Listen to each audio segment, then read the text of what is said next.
Women are twice as likely as men to experience anxiety, according to the World Health Organization. When there's a crisis, when there's a problem, it tends to be the female partner in a relationship who will be the one to pick up the pieces.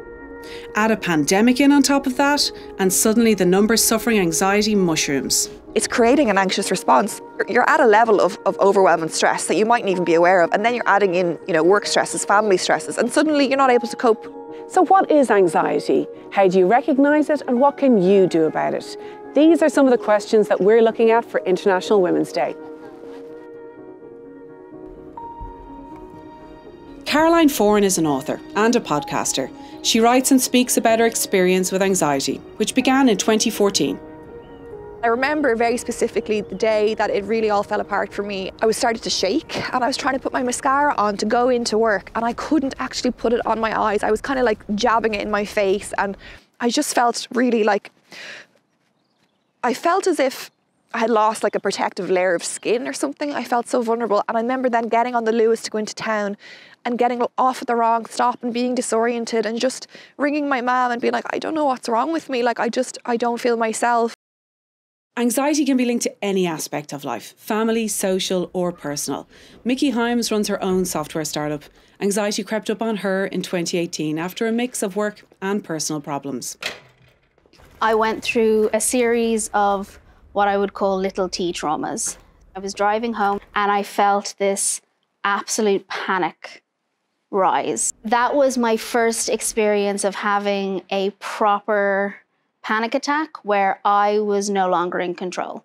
It was as if it was pure fear and adrenaline running me, and I did not know how to grab the steering wheel again. Since COVID struck, health experts say many more women have experienced what Caroline and Mickey describe.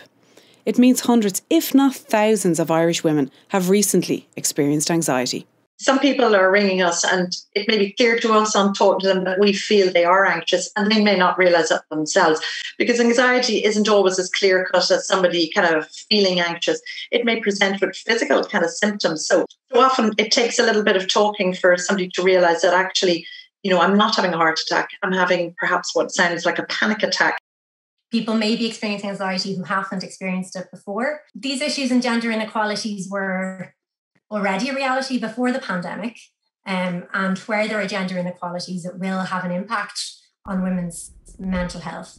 The difficulty for many women is not just recognising the problem, it's getting the help they need.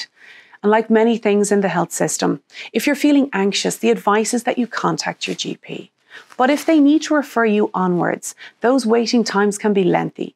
GPs told us that you can be waiting up to 18 months for psychology services, and those waiting times have only increased during the pandemic. They have massive waiting lists, but the big thing is we know that early intervention is what helps. Early intervention prevents anxiety becoming a chronic generalized anxiety disorder, perhaps may help prevent depression developing. So if we can get in there early, especially with our younger patients, we know that we can make the changes in life that give them the confidence and the skills to be able to deal with pressure, tension, and anxiety into the future.